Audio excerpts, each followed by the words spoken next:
talk show is brought to you by... Hey, want to feel young again? Are you tired, run down, have aches and pains, brain fog? This is science-based, not hype or fancy marketing. It really works. Carbon 60 helps detoxify your body on the cellular level. It stabilizes free radicals, just like the antioxidants found in red wine and berry stew, but on a far smaller, more bioavailable nanoscale. It's like a bottle of electrons, helping your body to function better.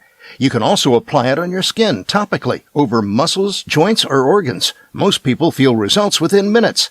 This is not a drug. It's organic carbon. Feel better today. About 95% of our users report more energy and clarity of mind within 10 days. Give us a call at Greska's Carbon 60 at 720-600-6040 or visit our site at c-60.com. Call 720-600-6040 and feel young again.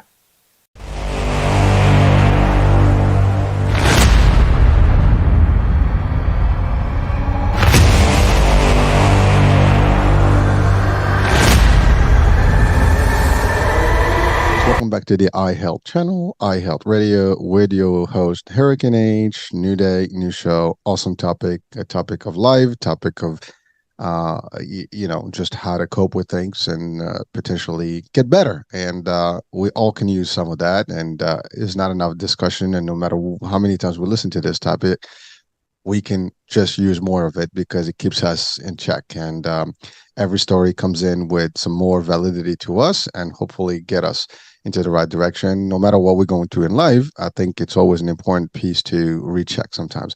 And my guest today is going to give us a whole bunch of that stuff, as he is a life coach. But not only he is a life coach, he's also someone who's been to the extreme and back, and in every shape and form that you probably could imagine. And you're probably going to be like, what the hell is Hurricane talking about today? But you will find out in a minute. So without any further ado, I have with me Daniel Spencer. Daniel, welcome to the show. Hey, Hurricane, thanks a lot for having me. Appreciate it. Oh, no, my pleasure, man. My pleasure. And, I'm looking forward to today. And because your story is again, another unique story. I mean, you don't hear this stuff every day. And your struggles and what you had to go through and got you where you are today. And only that, you're helping people today. And I always admire people who have gone through, and I think everybody's probably gone through some level of hardship in their lives. Sometimes, they keep it to themselves. Some they take that and bring it back to the surface and share with others. So they can hopefully help, the rest of us, not fall in the same place or maybe avoid getting through that same process that is very hard, brutal, just not in a good place to be. So Daniel, let's talk about you first, your story and how it all started before you even became a life coach. And you are actually, you have a specialty that is dangerous. So we're going to talk about all that and everything that happened to get you to where you are today. Yeah, let's get into it. All right, it's all yours, man. So give us the good stuff. Where did it start and how bad it got before you got to today? So I think when it all started, first of all, by trade, I'm a power lineman. I specialize in splicing high, low voltage cables in the underground utility. And that started, I've been doing that for almost 20 years. I'm going to be there 20 years. And kind of before that, I was just kind of lost. I grew up and my parents divorced when I was in junior high school, and not having somebody there, like the house just broke apart. My dad was a blue collar worker. My mom was a stay-at-home mom. And once they split up, my dad left and my mom had to work 2 jobs. And I just kind of found myself alone and seeking comfort in, not the best people with the best habits. And I started getting into marijuana use really when I was about 13 and went through high school, had a bunch of friends, but still had a whole lot of self-doubt because I gained weight. Growing up, I was a chubby kid, second string on the football team, low self-confidence. People would talk crap, so I would try and always make jokes, if they're gonna laugh with me, they won't laugh at me first, type of deal. And that kind of got me into trouble in school. And after high school, I just kind of always kept that vice of drinking and smoking weed and not being able to really land a good job right after high school. I lost the motivation for college, like in my junior year, from just being comfort, finding the comfort in marijuana. Right? It just totally killed my ambition. And my uncle, who was in the power line trade, he showed me an opportunity to take a class after hours. And so I went, my cousin, my brother, and I. We would go every Wednesday or Thursday night, once a week, and we'd go to downtown LA and sit in this class that made us eligible for a test with the city. So we did it and took the test, and then I just kind of did the same thing, right? Dead end jobs. And after 2 years, I finally got a call, and they said, "Hey, we want to hire you for the position as a groundman." So I did that, and the marijuana use stopped right away because I had to hold a commercial driver's license. But up to that point, I was selling weed. Uh, Actually got me into some trouble. I almost went to jail for quite a long time. I was caught one night with a pound in my car. Ooh. And luckily, the cop that pulled me over, he gave me a chance. Right? And that was probably my first opportunity of really trying to change my life around. But 19 years old, hard-headed, didn't learn my lesson. I ended up going home that night. I didn't go to jail at all. I went home with a ticket for possession over an ounce. But like I said, I didn't learn my lesson. And I engaged in the same activities, the same habits. The drinking increased. But yeah, once I got hired with the city, it was different. I had met who was not my wife. I've been married 19 and a half years. I met my wife probably a year, 6 months before that. And that she was my guiding light. She gave me the purpose of what my life is now. We met right away, and right away we fell in love. And after maybe a year, she said, I want to have your kid. I want to have a baby with you. And up to that point, I didn't want kids at all. I was like, why am I going to bring a kid into this life that I have no control over? But when you're called into action from above, it takes over. And I muttered out a mumbled yes, and that was it. She got pregnant, we got married. And at this point, I had just started my new career. And once I got hired and I had to give up the weed, the drinking increased. Right? The drinking increased, and the paychecks were good. So we'd eat out and indulge in foods and more alcohol for myself. And I started gaining a bunch of weight there. And over the course of about 3 or 4 years, I gained 100 pounds. I gained 100 pounds working there, dealing with stress and, like past pains in the most negative way, which is seeking comfort in food and alcohol. It took a huge toll on my relationship, on my job, which is physically demanding. And I promoted in the career. I promoted from a groundman to an apprentice, and it was close to the end of my apprenticeship in 2011, August 2011. I was electrocuted. I was electrocuted with 2,700 volts. I got third-degree burns on my leg, and it scared me. It scared me. I didn't want to go back to doing what I was doing, but I needed to complete this apprenticeship because of the pain increase. And I had a second child by then, my son. And there's ways to deal with it. Like we have the therapies. We have an employee assistance program, which offers counseling and stuff for traumas, for anything. And I didn't take advantage of it. And I sought the comfort in more alcohol, which was, it was like a habit that I had seen growing up, and a habit that was just easy to try and deal with it, And after one night, I had this realization that this is going to ruin your life. I was at a Super Bowl party, and I had my kids with me, and I was drinking all day. And at the end of the night, instead of calling my wife to come pick us up, I drove home. I strapped the kids in the car, drove home.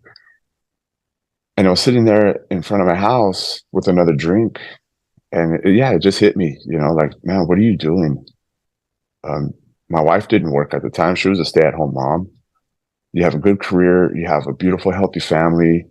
And you're risking it every day for what? Because you can't handle it's my self-control, first of all, my willpower. My confidence was low because now I was even more unhappy about myself, my weight, the way I looked, my performance at work. So the next day I checked myself into a substance abuse program. And that was 12 and a half years ago. So I've been sober 12 and a half years off of this realization and finally listening to my conscience, because I would tell myself all the time, man, you need to quit drinking. I'd wake up in the morning with a hangover, feel like crap, and full of regret, and wondering what I said last night, or why is my wife mad at me now? Because I would drink till I blacked out, and I'd find myself waking up in the middle of the living room floor with a warm beer can, or my half drinking mixer. So that was rough, and once I finally checked myself into this program, it was definitely eye-opening, hearing some of the stories from the other people that were in there getting treatment. And I was like, man, some of these people are way off, way more worse off than you are. And like, I had to tell myself in there again, like, you're just being a punk. You're making all the excuses on why you can't lose weight, on why you can't stop drinking. So I did, and I changed my eating habits, and I lost about 60 pounds. Not even going to the gym, just because I was drinking so much. And once I would, be drunk or have a good buzz, I'd want to eat something. I'd want a snack. I'd go to Jack in the Box or whatever drive-through was close. And those habits were even being a negative effect on my family, because now I'd bring home junk food for them. My wife was gaining weight, and it was just not healthy overall. But like I said, I lost some weight, and at least now I was sober. I was more present with my family, and being able to remember what I said or what I did. And then so I promoted, I passed my apprenticeship. Now I'm a high voltage cable splicer journeyman, more responsibilities.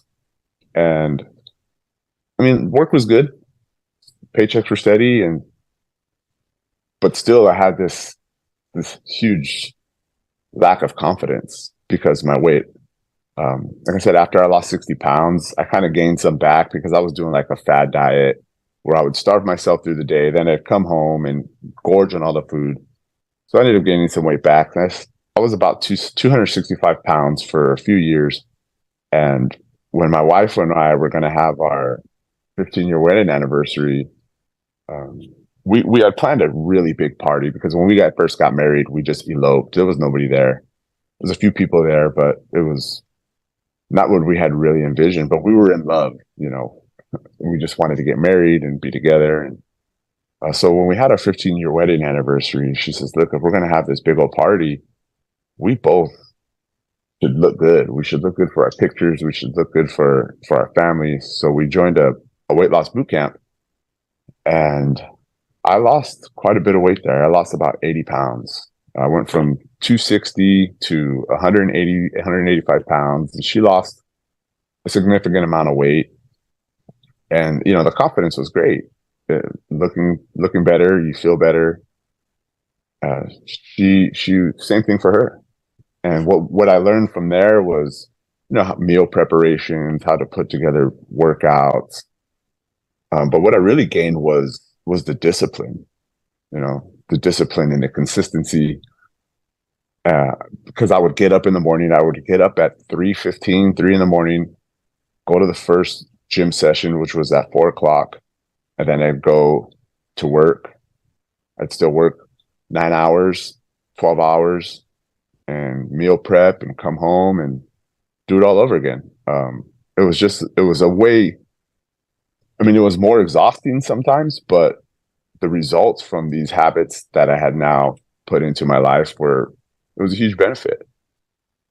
Because before, when I was drinking and I was overweight, I would have constant heartburn. My wife would tell me I would wake up in the middle of the night not breathing.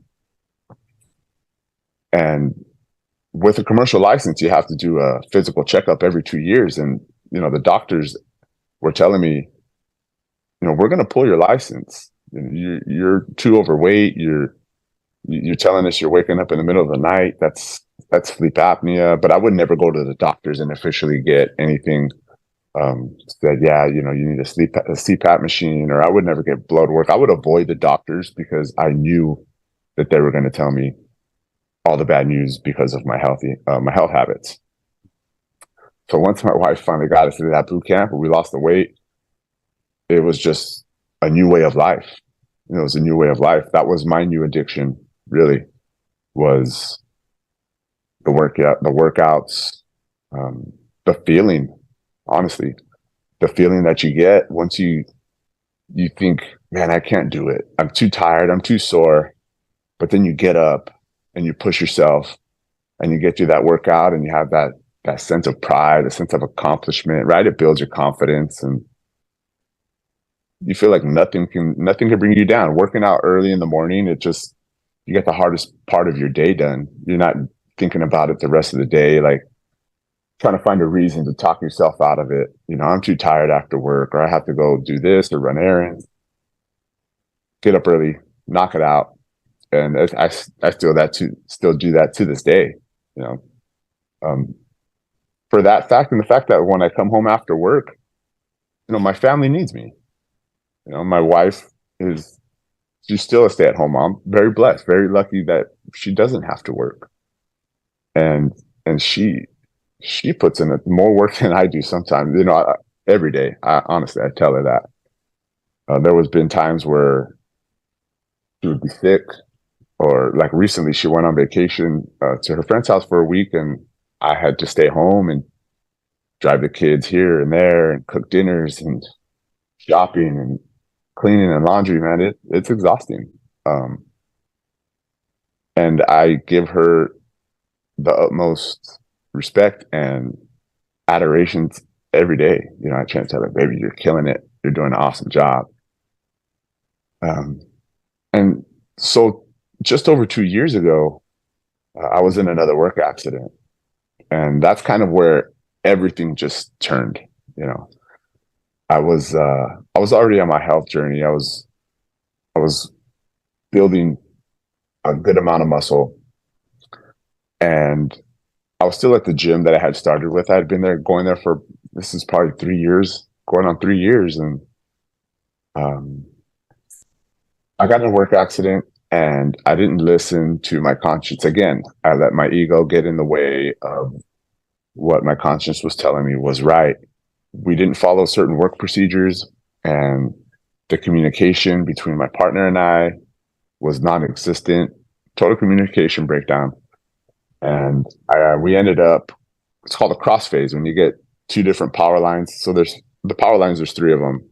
And when you put them together, and if they're the same, they flow just fine. But if you try and cross them, almost like the opposite sides of a magnet, right? They create that force. Well, the force, when you put these two different phases together, it's explosive.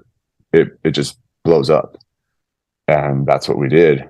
It was a 6x8 little vault. And it burned me. It burned the hell out of me. the circuit breaker that we were working on failed instantly.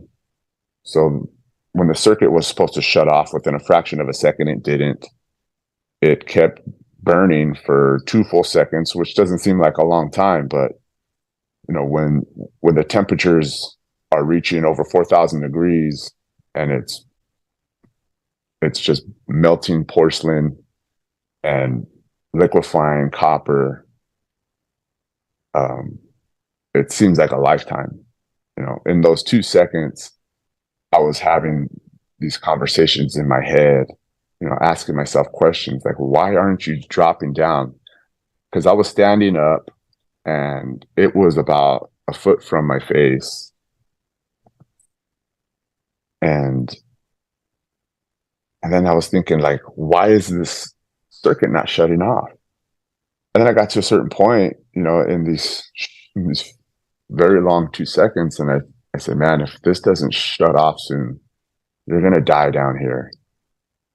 And then right after I thought that, everything went black. The noise stopped. The white light stopped. And I was like, shit, this is it. And then I felt this burning in my chest, right, from all the smoke inhalation. And I was like, oh man, we're still here. We're still here. So I climbed out the hole and go to the hospital right away. And they send us to the burn ward. That's part of our procedures at work. If anybody gets burned, they send you to the emergency room first, whatever near the nearest hospital is, just to make sure you're stable, check your vitals.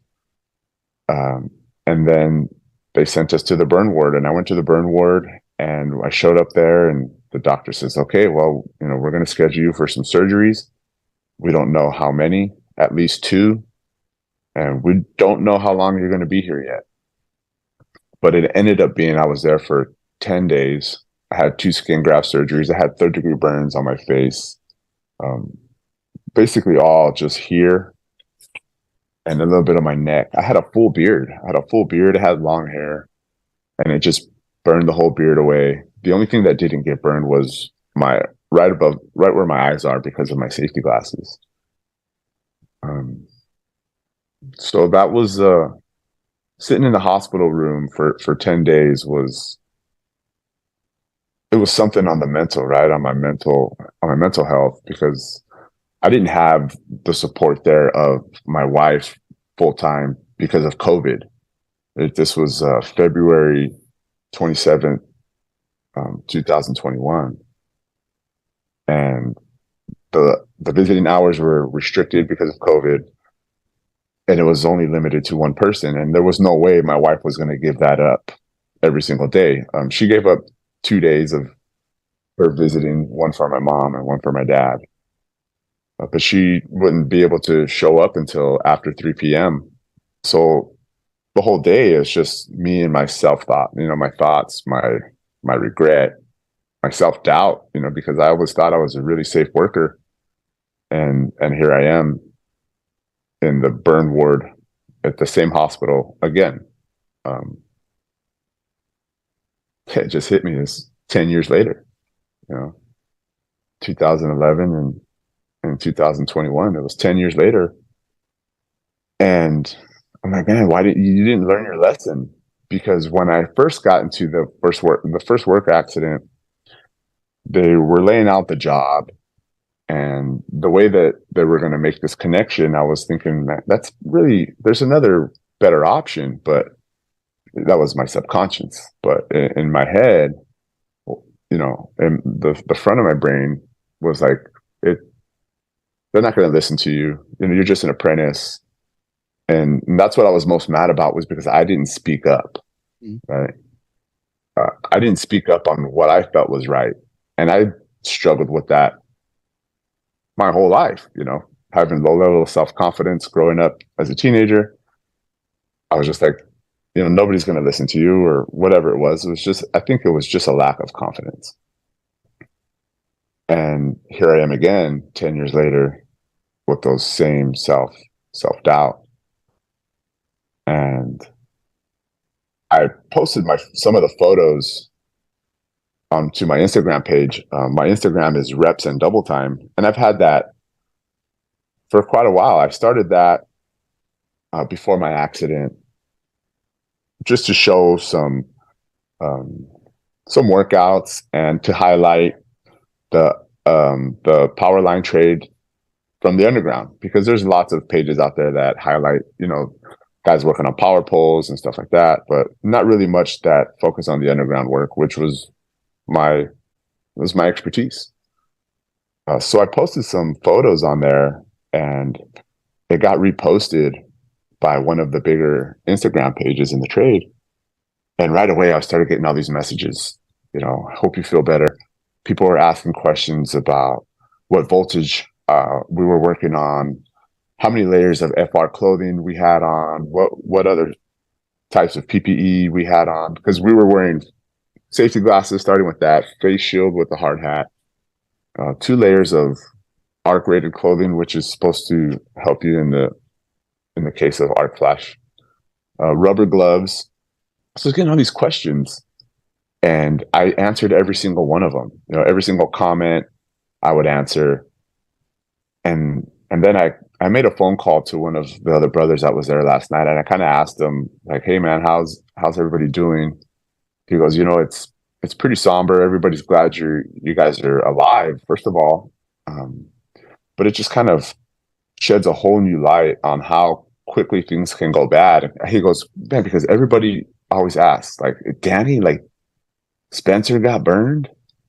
Like, nobody would have imagined it, because, like I said, I was always trying to be the most safest guy. So it was hard for everybody else to believe, more than myself, I guess. But that's kind of when I had the realization, like, you can turn this into something positive, answering all these questions. You could really help the trade out. You can help everybody in your yard, in your department. So I didn't hold anything back. I didn't hold anything back. But once I got home, I started having nightmares. I would be asleep, and then that white flash would pop in my head, and I'd wake up like, I'm at home, I'm in bed. You're not in that vault. Your chest isn't on fire. And I would go into my garage and work out as my therapy. And I would do that for every day. I mean, that's still my therapy to this day. It's going to the gym. It's a release. It's a release of the anxiety, the self-doubt, the anger, because we all hold these things, but we all, try and hide those or get rid of those, mostly with negative habits. And the best one is to push yourself physically. So that's what I did. But I was still dealing with all this self-doubt, this fear, because I knew that I was going to have to go back to work, because I didn't know anything else. That's what I do. So I finally called the Employees Assistance Program, and I found a therapist, and I went, and I would go every week.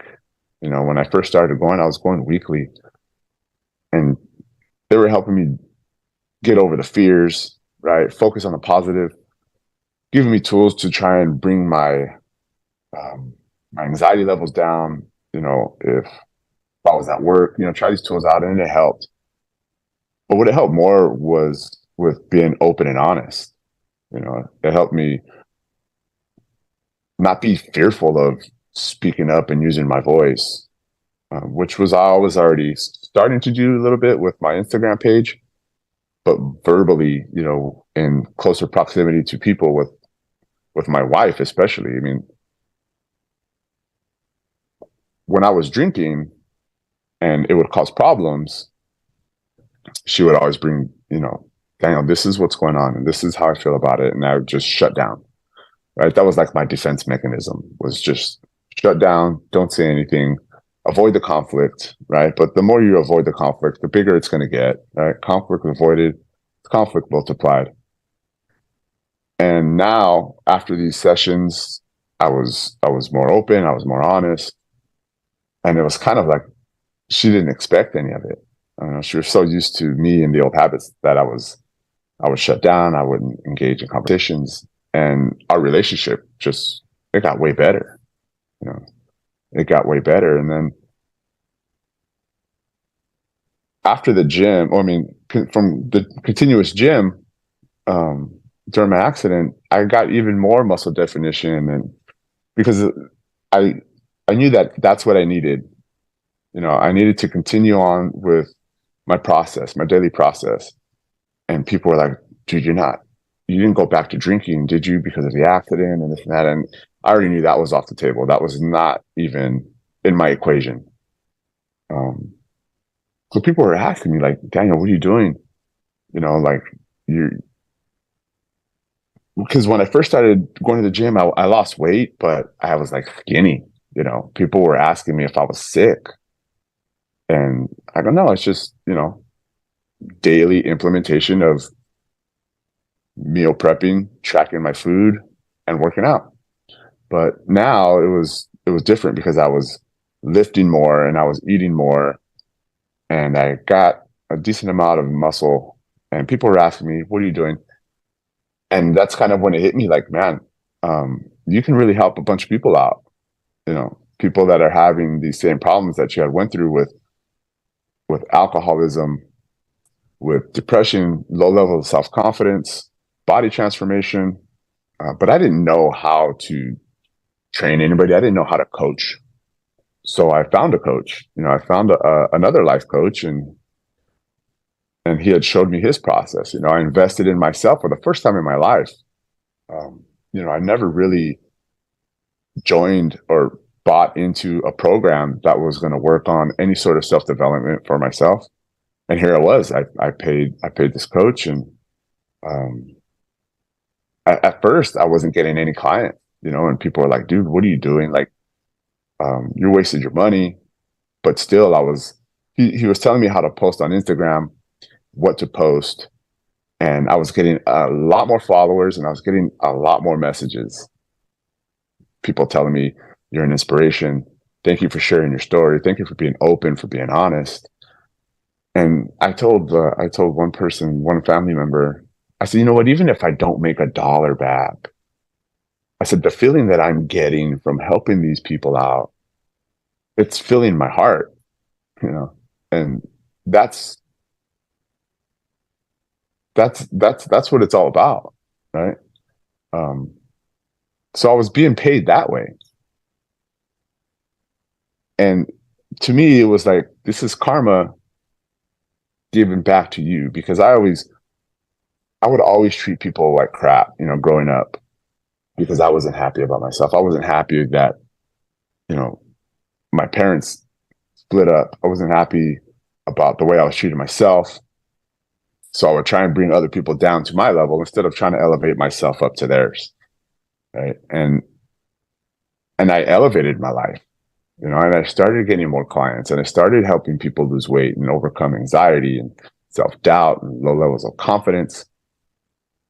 You know, some of the best wins as a coach are, you know, hearing one of my clients say, "Yeah, man, you know, I got rid of all my alcohol. I haven't drank in 3 months." Or, you know, my energy level's up. I have this new sense of life that I haven't had in a while. Those are greater than than watching the numbers on the scale drop. You know, you're giving people their life back. You're extending their life. You're elevating their self-worth and their happiness. And that's where we're at now. You know, I still get up, I go to work, blue collar union worker, and, you know, I coach people, and I help fulfill their lives. And that's one of the best feelings that I have. You know, work is very rewarding.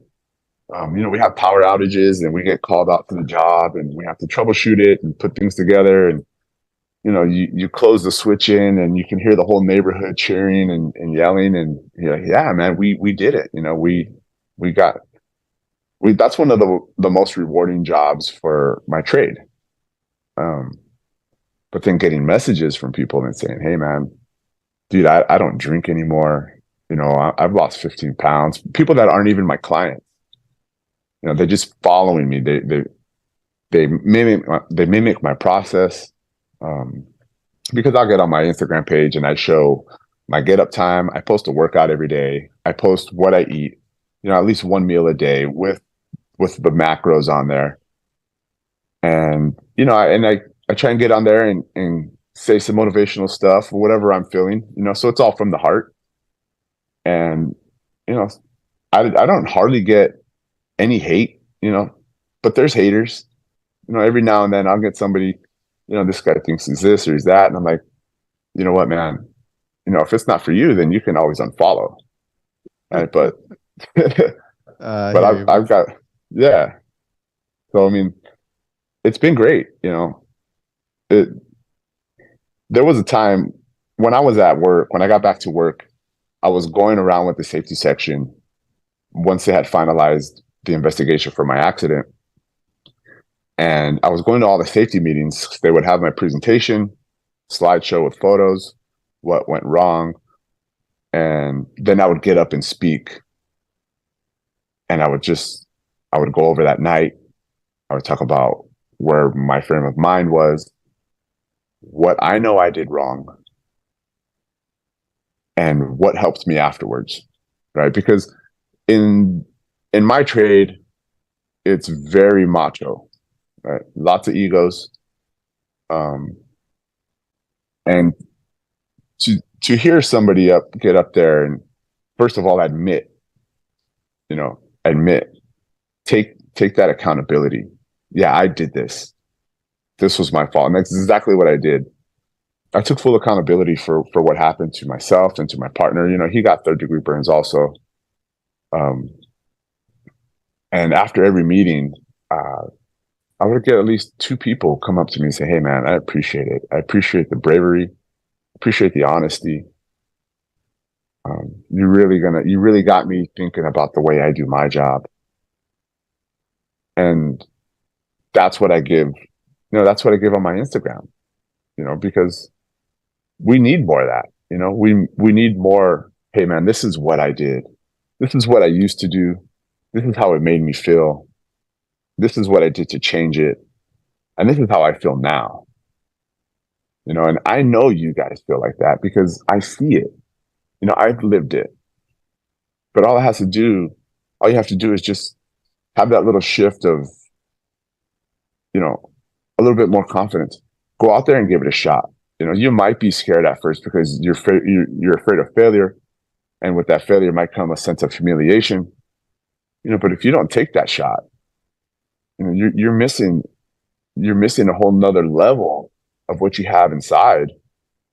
And I say that on my Instagram. It's like, people send me messages and they go, bro, you're an inspiration, but I just don't have the time, or I don't know what to do. And I go, well, you message me and I'll show you the way. I show you the way every day, right? Let's make you that inspiration, right? If you have a story where you change these habits or you had a body transformation, I'm pretty sure there's people in your family that need that little glimmer of hope, and they can say, yeah, if he did it, I could do it. If he was full of doubt and then he finally took the steps to create the person that he wants to be, I could do the same thing. And people ask me all the time, like, dude, like you mentioned earlier, what time do you go to bed? I go to bed after 10 o'clock. Most nights I go to bed after 10 o'clock because I go to work, and most of the days I'll work overtime. I'll come home and I have 3 teenagers. I've been married 19 years. I have a family that I need to nurture. I have, problems that I have to hear, and I have to be a father. I have to be a husband. I have to be a counselor. And, then I still have to maybe meal prep or message people on Instagram, take care of my clients' needs. So I'm in bed late, and then I get up early because that's the time that I have for myself is early in the morning before work. So I get up at 2:45, because that gives me enough time to get in my reading, my journaling, like a protein shake or something quick to eat before my workout. And then I go to work out. Gives me just enough time to get to work and do my best there, and then do it all over again. And people are like, dude, aren't you tired? Man, it doesn't matter. You know, it doesn't matter if you're tired. What matters is how much you show up. You know, when people need you, do you show up, or do you make excuses? You know, do you let that call go to ignore, or do you answer it? You know, and I answer every single time. You know, I answer it every single time, because there was a time where I didn't. I wouldn't answer the phone. You know, I wouldn't answer the call from above. Like, this is what you need to do. You know, you need to speak up and tell them that we can do this job safer. You know, you need to speak up and say, you know what, we're not following procedures today. We need to change our game plan here at work. And then you wouldn't have got burned, you know. So that's where I was going with this. When we were going through the safety meetings, I was going to the safety meetings, and I had this realization, like, because I would sit there and watch the presentation over and over again, and my chest would be beating out of my heart, because I'd relive all this, you know, these fears, this anxiety that night, the accident, the surgeries, you know, the sleepless nights in the hospital, the constant breathing treatments, and I would try and play all these scenarios out about, what if you would have did this, or what if you would have said that, you know, this would have never happened. And then it was just like, you know what, man, this was supposed to happen. You know, this is just a part of your timeline. This is, you needed this. And that's when all that just stopped, you know, once I just accepted it. And I realized, I'm going to use this for the best, you know. Now I always try and find the silver lining in everything. You know, whatever bad happens, if, you know, like sometimes, so I take the train to work, and sometimes I miss the train because I get out of the gym a little late, and I'll go park the car, and I see the train leaving. I start getting mad, and I'm like, man, maybe you weren't supposed to be on that train, right? Maybe you're supposed to drive to work and drive home, because you'll get home a little quicker, and maybe somebody at the house might need you for another 20 or 30 minutes. So that's what I was trying to do now, man. You know, to find the positive in all the negative. You know, how can I turn this around so I'm not dealing with the anger or the anxiety of what goes wrong? You know, and Wow. it just makes life easier. You know, Daniel, what a journey. And you know, I've been quiet, and you know, you've covered a lot. I mean, you know, you covered almost every question I would have asked. But really, I want to thank you, first of all, for sharing and really going through it. I mean, my shows are unique in a way that you know, most people are like, well, you haven't even talked yet. Well, there's nothing to talk about. You were doing the talking, and the validity and the meat of the discussion were already there. But first of all, there's so much stuff that you've covered. So I want to just take you know, a breakdown on things, you know, just to clarify, and also just to highlight some of the things that happen in your journey. One, going back to your onset, like in childhood, right? There's a component there that is important, that is happening in society today, every day. And you've actually turned that point around, and I'll explain. You grew up where your parents separated. And that is something that is happening every day now. The rate of divorce is even more than ever, right? And which means we don't realize the damage that does. And what it does is that you'll have children who probably will rebel, will have these issues, and therefore they go and drown themselves into bad habits or bad cliques of crowds and, you know, entourage, and then ultimately that leads to, you know, a very difficult road ahead, and potentially a disastrous road. And you've lived that life. And by the way, and the reason I'm highlighting this, because if you are out there as a couple, and, you know, we do have, you know, different shows. We just had a show about resilient relationship. You know, if you decide to be a couple, if you decide to have a relationship, well, understand that if you have children now, there is ramifications of all your actions.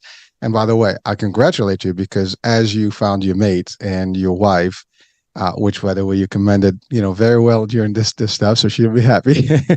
but really, you've done almost the opposite of where you were when you were a child, and you're trying to build the right family settings for your children and your wife. And I love the idea that she's, you stated something very interesting that maybe people are like, really? Stay mom home? Well, you're right. It is a lot more work than you think, folks. I mean, there's a lot of work to be done, especially if you have kids and teenagers and you have to make things happen for them and be prepared. So whether you work at the office or you work at home, it's still work. And it's sometimes more difficult. And you gave the best example that when you stayed a week vacation there, that was a lot more work than you see at job. You know what to do. You go in, you have different tasks, you get it done. At home, he's all over the place. Drive me here, drive me there, do this, cook, that, I got to go to play here. It becomes very difficult. Most people don't realize it. But the point I'm trying to make is really, if we decide to be in a relationship, let's hopefully, have the right one. Let's commit to it. Let's make it work. Now, of course, I'm not telling you what to do, folks. That's up to you. But understand that your input in this world, drives some of the futures, events. Or and literally, you got very lucky when you got pulled over with that pound of drug or weed. Drugs. I mean, we still part of it. Same category. That cop, and that's another thing I want to just highlight here is that you got lucky because you could have gotten someone that would have booked you that day, and everything else that ever happened after this today would have been a different, outcome. It would have been a whole different. So that's another thing that out there, folks. Sometimes if there's a child or there's someone that's lost. Let's cut a break to someone. Obviously, if it's extreme, if it's dangerous, it's a different story. You were just, I'm going to say this, dumb at the time. As plenty of kids, we all, at that age, we all kind of like not really in the best shape of forming our brains, right? So we do things that are really not appropriate. No, we don't think that there is a risk because we don't know better. And then, but you got lucky. You want to say something on that one? Just go for it. Yeah. So there was actually 2 cops there that night. And when I got pulled over and it's a deeper story, but just to cut to that part, they searched my car and they found it. And my dad, who's retired law enforcement, he always told me, just be honest. If you ever get stopped at a cop's office, just be honest. So he asked, what do you do in all this? And I said, I sell it. And he goes, I don't think you understand the severity of your answer here. He goes, transporting, intent to sell.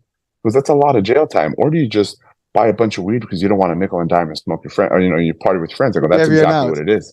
He gave me an out, and he was a vet, and the rookie that he was with, he goes, he's a drug dealer. We need to take this guy off the street. We need to book him. He needs to pay. He needs to face his consequences. And the vet was like, you know what, man? He's trying to be honest with us. He's got a clean record. He's a young kid. We're gonna let him come home that night. You see, but that's thank you for clarifying. I mean, and by the way, not the rookie mistake. The rookie was doing it by the book. He's new, and he is excited about taking crime off the streets. So again, I'll commend his behavior. But with experience and expertise comes wisdom, and that other veteran police officer had the experience to know that better. That I don't want to have another child or young teenager actually at that man, 19, you're a young man, into the system, and then that life is destroyed. And yet, so literally today, your family, your kids, almost, I would say, owe it to him because he could have turned everything bad upside down. You would not have the life you have today. And you're not contributing today to what you're doing right now by sharing your life, by helping others, by inspiring and motivating others. So that's an extreme, piece of the discussion that you went lightly on, but it's really a big deal for, if you're watching and listening, if you can make a difference in somebody's life and you can cut a break and you have the authority to do that. Now, ultimately, I'm not recommending that if you're someone that is bad and it's really a bad apple, not to clean them up and take care of business properly. But, use common sense, use appropriate, judgment. And I'm not, giving you an advice on how to operate out there. But, sometimes you can make a difference in somebody's life, good or bad, and you can make a difference in the future family. You can make a difference in a lot of things. I mean, I can just imagine every bad scenario that could have happened had you gone to that, jail that night. Everything that happened would have been completely off and maybe worse, at that point. Sitting in the back of that cop car in handcuffs, hearing these two officers decide my future, it was scarier than sitting in front of that ball of fire. It was scarier than waking up after those surgeries. It honestly was, because while I was sitting in the back of that cop car, I was already trying to put inside my head, what am I going to have to do to survive in prison? Because I was like, dude, you're going to face a couple of felonies. At that point, marijuana was not decriminalized. I think about that a lot, just like to your point, my life would have been totally different. Absolutely different. Well, listen, whoever that guy was, we'll thank him here, and anyone like him who actually makes a call that actually changes, somebody's life for the better. And there are people out there. There are a lot of vets, out there that understand. To your point, you were not lying. You came through. You came clean, and he realized you were just trying to live that world and maybe make a buck, and that's it. And again, that's really what it was. But you had, and again, it is still. This is what I started the conversation. The fact of the matter is, a relationship has progeny, and progeny decides to live and survive, and then the next thing you know, they go about bad decisions because there's no role model. There's no nothing. Yeah. I mean, and again, you're in California. Marijuana is big, and back in the days, it was even fun, and it's easy. I mean, that's a quick way to make money as well as a teenager, especially. Well, not teenager. I mean, you're an adult man, but at that age, you're still young enough that you don't know better. You're just going to make moves. So that's another thing that I wanted to address. Then you went to an apprenticeship, or at least a career path. I guess college was not your thing, but that's the other thing. The work you do is needed. As a matter of fact, we do applaud when there is a blackout and we have finally our electricity back. I mean, we can't have this show without electricity, right? Yeah. It's the importance. I mean, for the work you do, and it is a dangerous job. I can tell you one thing: I do not mess with electricity. I got zapped a couple of times. I mean, not high voltage, just outlet, zap, but that thing goes in like, your heart, almost like, goes crazy in a split second. And a second of that is more than eternity at the time, right? And so I tell my wife, and when something breaks in the house that is electric, I can't touch it. That's one thing. I mean, I shut the switches and make sure everything is done. I still are afraid of touching anything. So it is a difficult, job that you do, and it is very tough, and dangerous. And I was going to ask you, like, what do you do? But really laying down these hours, if you don't know what you're doing, even with all the equipment that you have, there's always a high risk. I mean, it is a risky job, and it pays, but again, it comes with a heavy burden. So I want to go also back about the idea that you've drowned yourself over the years with alcohol and all the stuff, and that wasn't a good thing. But you met someone that actually converted all that, and that was your wife. And she really worked with you and was there for you and helped you go through this. And eventually you weirded out of it. Not only that, you gained back your personal, your health, both of you gained everything back, and became a better role model for your own kids. Again, now you are giving the foundation for a new generation that has the mom and the dad in the household working together as a unit and teaming up to try to give them the best. You are providing, so on and so forth. Now that takes me to the next discussion topic, which is the risk and the electrocution, as well as the high, I guess the accident, the second accident. I know I've seen the pictures, and by the way, they look scary when you see them. I mean, if anyone has experienced a third-degree burn, they would know what a burn is. I mean, it is no picnic. As a matter of fact, people say, "Well, what do you know, Hurricane?" I did get a third-degree burn, where my skin melted. Just it was boiling water by mistake. I put it on my chest, and a whole piece just came off. Wow. I mean, literally, like, it just that bad. And so I can tell you, I spent the night, with patches. I was vomiting. It was just fever, the whole nine, and it was just a small burn. That's not a heavy burn or an explosion that is with high voltage. So I can tell you, it's not fun. If you burn just your finger or something, you know the difference. But when your skin comes off, it's a whole different stuff. And the more skin is out, the more you have a problem. So that's pretty graphic, folks. But really, just again, for those critics out there, I know exactly what I'm talking about because I've been there, and just the thought of it, gets to your brains a little bit and get excited about it. So that was like a really brutal thing, and again, I know that when you have to review these things in your mind, is like, whoa, and again, you got a couple of breaks over live, and there's a reason for that, and the reason is that you're taking all this and helping others not to fall into the same places, whether it's your original stuff, whether it's how to get healthier and physically fit and family fit, and also like how to be also responsible at work, and especially in any position, by the way, you're supposed to be accountable, responsible, but in high risk positions where there's a life threatening situations like such as yours, that's even more, more. And I admire the fact that you said that you stood up and you took accountability. You made a mistake, which can happen. I mean, you are underground. I mean, you're working with lights and things can happen. And the other thing is the first accident, you were not able, you thought you were new, novice, you could not speak up to these guys that had more experience. Yet you noticed something bad. Speak up. What's the worst that can happen, right? They could have said, shut up, you're new, you don't know what you're talking about. At least you would have had the satisfaction that you made that comment, but you didn't. It burns. Like how many of us have that problem, right? Yeah, I mean, I try to post a quote, an inspirational quote on my Instagram every day, and there's one that stuck out with me. I think it was Confucius. He said, somebody that doesn't ask a question is a fool. Somebody who asks a question is a fool for a minute. Somebody that doesn't ask a question is a fool for life. All right. Well, I guess we just posted right now on the show. It is pretty powerful. I might have chopped it up a little bit, but yeah. No. But listen, message received. I mean, it is pretty deep. But you're right. I mean, you could be a fool for a minute, or you could be a fool for eternity.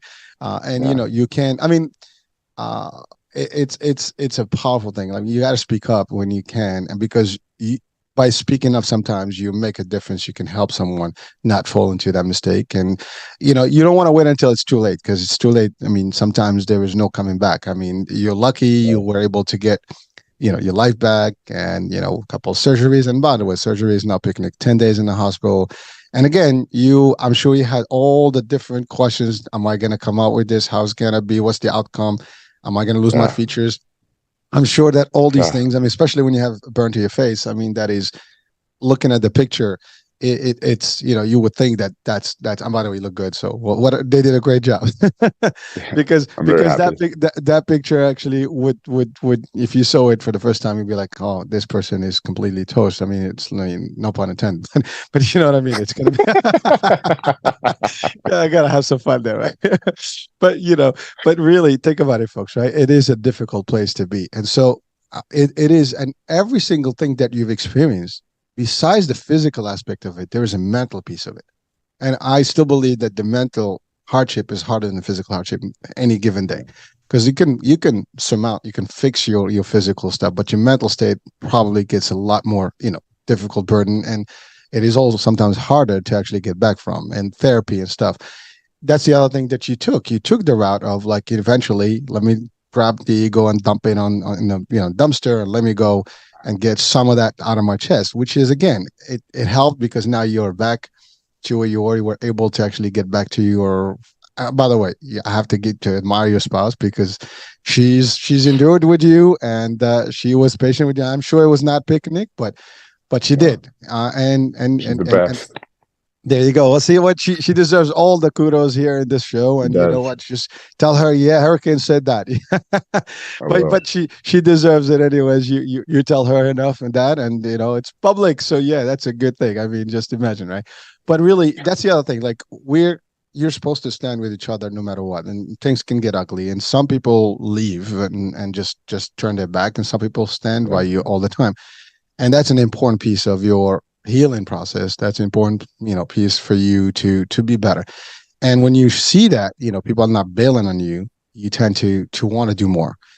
Typically, if people bail on you, then you lose hope and it's over. And you're like, whatever, whatever comes, and then you get worse and probably will relapse in bad things. And, that will be another outcome we don't want. So it's amazing that every single thing that happened for a reason.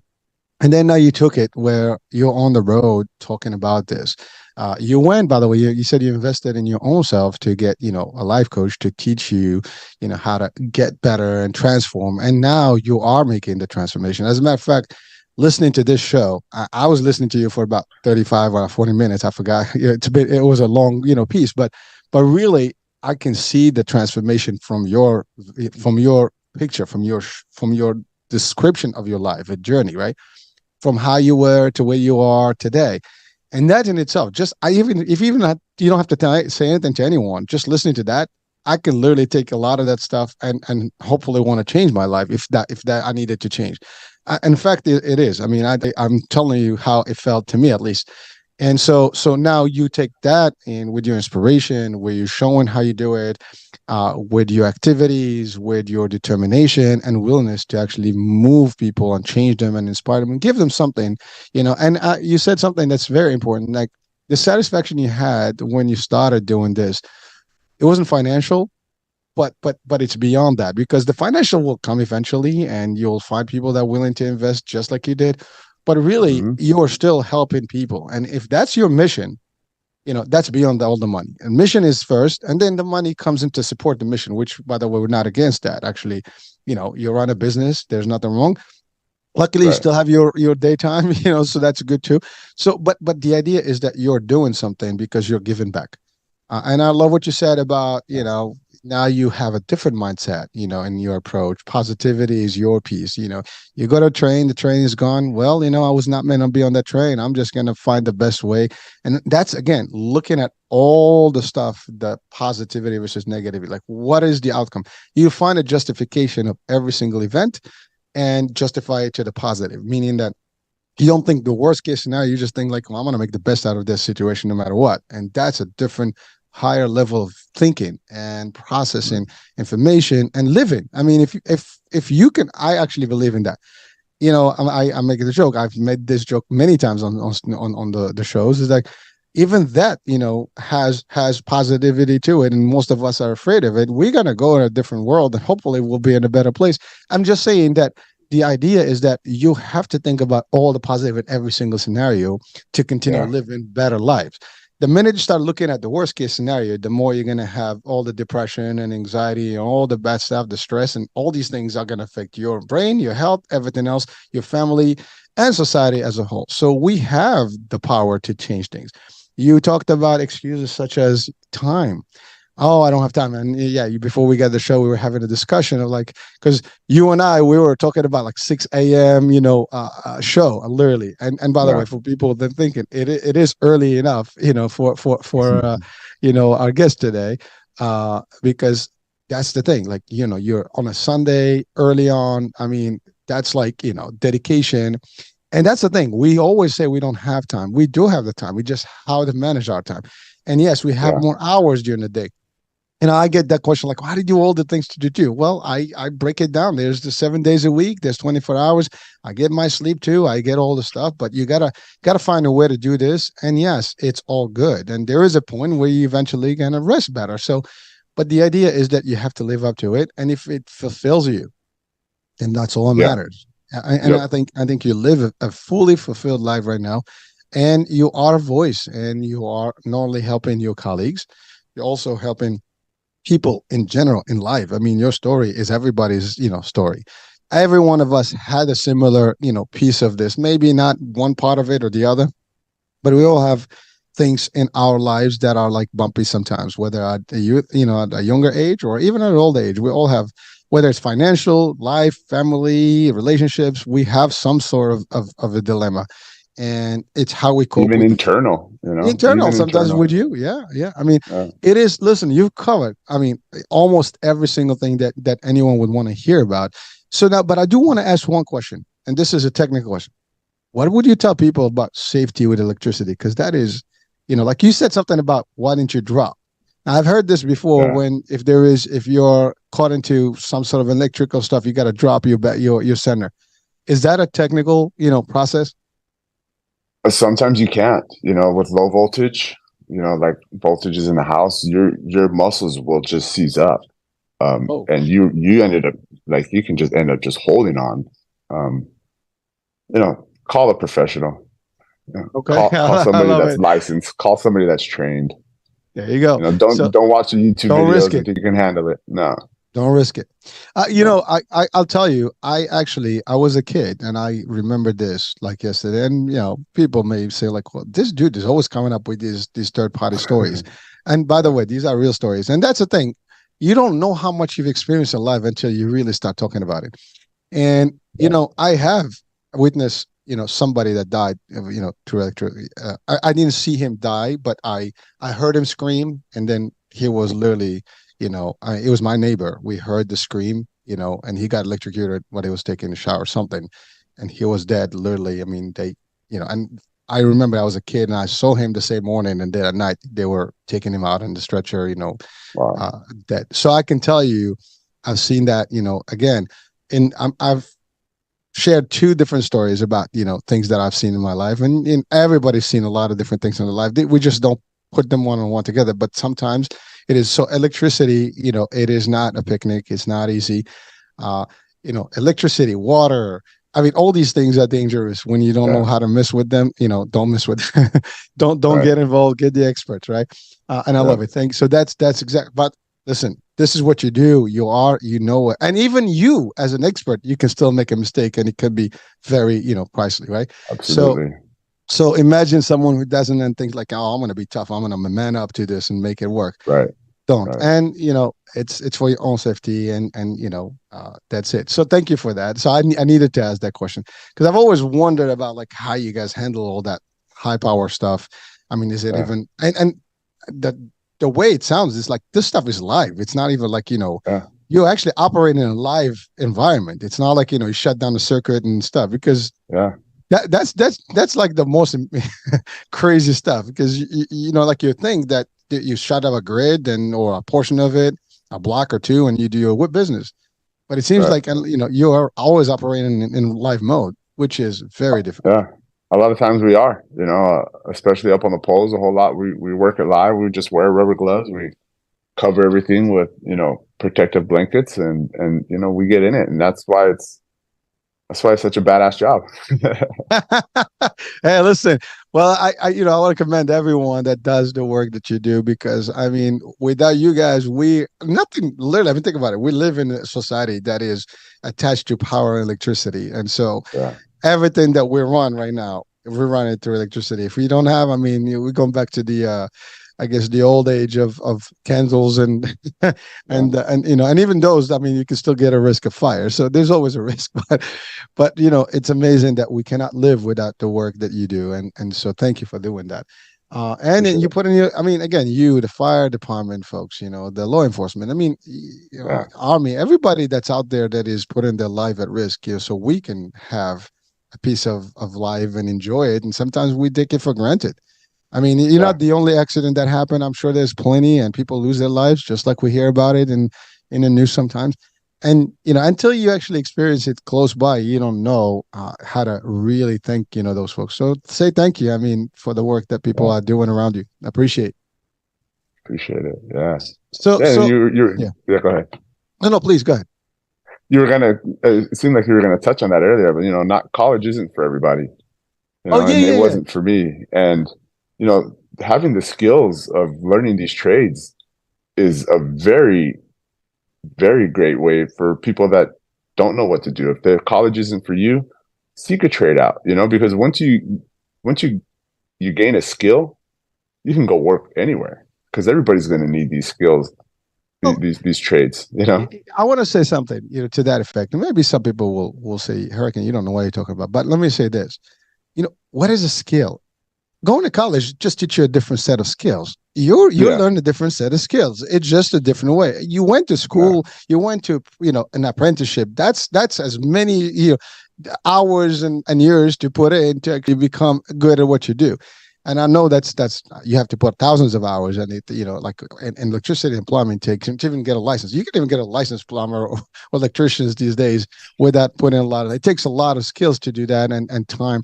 and it's highly paid. So folks, college is just one way of finding yourself. Some people start entrepreneurship right away. Some people have to go through the standard routine of a formal college education. By the way, education here Right. does not mean you are not intellectual or you have, knowledge. We have plenty of knowledge access. Formal education, because that's a system, and then you have to go, because if you go to, you put your resume, they want to have that.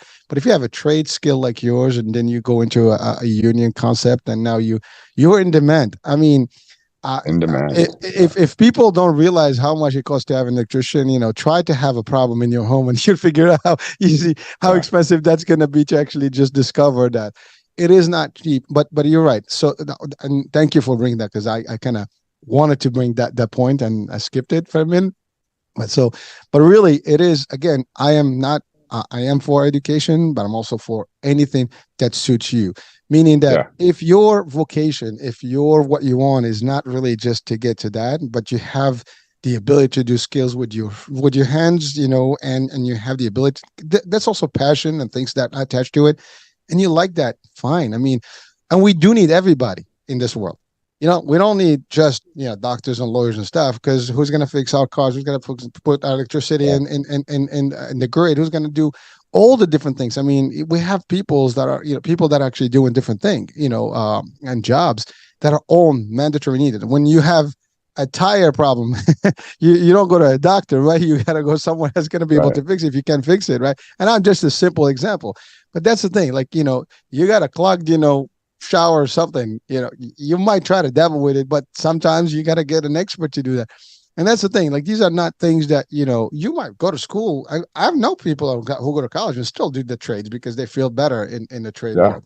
So it's Yeah. not that it's nothing to be ashamed for, folks, about. No. And really, we have to be proud that, it is great that people have different skills, and we all kind of in this society come up with our own expertise. Some people can talk, some Yeah. people can do, some people can paint, some people can, build, houses. I mean, you need construction people, right? Some of these folks may not have a degree. Doesn't mean that they're not building these skyscrapers that you or, in the corporate world can enjoy sometimes, right? So, Right.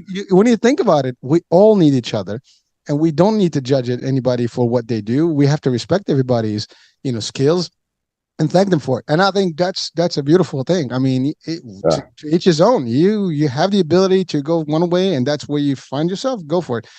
Listen, as a parent, you have a picture that how you want your kids to be, and you see them.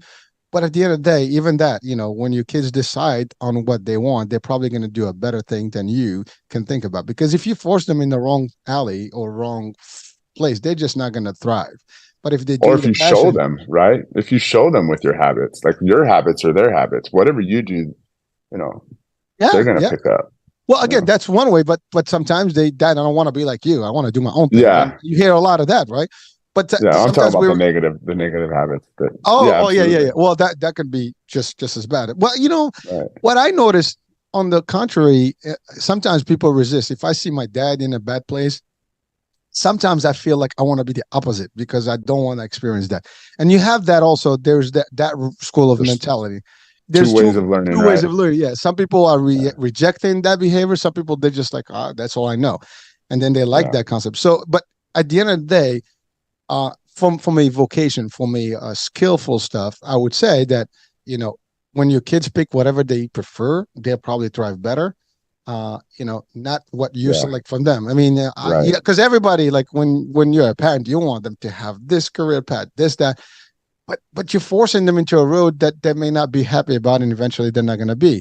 So It won't be allow them, fulfilling. exactly, allow them to do this stuff. Now, obviously, if they're going in the wrong path, that's your job as a parent to change that. We're not, by the way, we're not saying this. Let's be clear. We want people to be thriving and successful, not go into the wrong guy. As a matter of fact, this show is about positivity, about, getting better, and, and really mindset and inspiration and stuff, not to tell you to do bad things. But it's really about you being enlightened and motivated and really thrive and give back into society and be a good member of society where it's positive, and you really contributing into whatever we do and whatever we need in this world. Yeah. So, well, Absolutely. we've covered a lot of grounds, dude. Awesome. Yeah. We've exceeded our hour, but you've covered quite a bit. What is a couple of things? One is, what would be your message today for our audiences, beyond what we discussed? And two is, how can people reach out to you to I guess benefit from your expertise and your life coaching? I think first, listen to your conscience. You're being called into certain actions and certain things every day. If you have something you regret, that's what you need to change first. If you have certain regrets about yourself, that's what you need to change. And then just be kind to other people. Like you said, when I started coaching, I didn't have clients, but I knew I was making a difference, and you will be rewarded, right? In the long run, you will be rewarded, and do it without the expectation of getting something in return, right? Because if you go into it expecting to get rewarded or expecting to make a bunch of money, it's never going to come to you, because you're not in it for the right reason. But with that, yeah, I mean, my Instagram is probably the best way to get a hold of me right now. Reps period and period double time. And Daniel Spencer. It's I'll be on there. I post every day. I post a workout. I post some self-talk. I post my family. I go through it. I try and highlight the positives and the negatives. Because like you said, that night, I pushed the ego aside. The ego burned away. It burned with those layers of my skin that night. And I learned a whole lot about myself from that. And, openness, honesty, transparency, that's what I have to offer. That's what I have to offer as a coach. That's what I have to offer as a human. And, so these are core values and a great offering to have, out there. And listen, I mean, you had a great, very interesting life, as many of us do, and I think everybody has some sort of a life that has some bumps, on the road. It's just how we handle certain things, and sometimes, we have things thrown our way to make a difference in our lives. And if we take the bad and the ugly with the good, and I think there's more good that comes out of things. And again, it's all a mindset thing. And so you've taken all those bad, punches and turned them into a positive. And some people can literally just drown with those and just, get beat up, but you haven't. And you turned it to a way where you can benefit others as well. So thank you for doing that. Yeah. I personally, had fun with you, man, today. And, I mean, you were going, I did not want to interrupt you because I really thought that you're flowing and you've covered all the, see, I have a thing about presentations. If someone is doing a full presentation, allow them to finish the presentation. Then you can ask questions. Don't interrupt. And in a way, I'm saying that at work, in training, I tend to use that. And in even my shows, sometimes, we have a back and forth, but sometimes you're really in the zone. I want you to actually give it, because if I interrupt you, you might lose some of that. So it was perfect. And then I was able to break it down anyway. So, but so some people like, well, you just say a word, then there's a picture is worth 1,000 words. I mean, you're saying a lot of stuff. That is, I was thinking it. I don't even have to. You were thinking like I wasn't talking. Yeah, I was like, I'll just keep going if you're going to jump in. But here we go. Yeah. But again, you were going until, I mean, we got all the whole picture, the whole story, and then broke it down. And I think we've covered also that angle well. So, but yeah, I mean, I had fun. Thank you. Thank you for your flexibility, man, too. Because no, thank you. I appreciate it. No, my pleasure. Rock and roll, dude. All right, let's go, guys. I appreciate it. All right. Well, listen, Daniel, thank you so much for being with us today and for bringing your life with us and sharing it and your positivity. And folks, I hope that you've learned a thing or two, or you can potentially use the benefits of this discussion today. And certainly, if you do need, an inspiration, or hey, reach out to Daniel, and I'll post actually his Instagram link on the description of the show. So link up, follow and see where you can take it from there. That being said, I'm Hurricane H. We'll be talking soon. New day, new show, new topic, new guest. Bye for now. There's a lot of talk all over the internet these days about the remarkable benefits of carbon-60, and baby boomers are especially excited about it. Whatever generation you're in, if you want more energy, better health, and a boost in vitality, we invite you to try Greska's Carbon-60, a stunning development in free radical destruction. Being much smaller in size than conventional antioxidants derived from fruits and vegetables, it is far more bioavailable to quickly mend the toxin-crippled cells in your body. Greska's Carbon-60 is the only C60 product that is made without the use of undesirable solvents. The only one. Greska's Carbon-60 was developed by a brilliant NASA carbon scientist, and 95% report positive results from this Nobel Prize-winning technology in just 4 days. Visit c-60.com. That's c-60.com, or call 720-600-6040.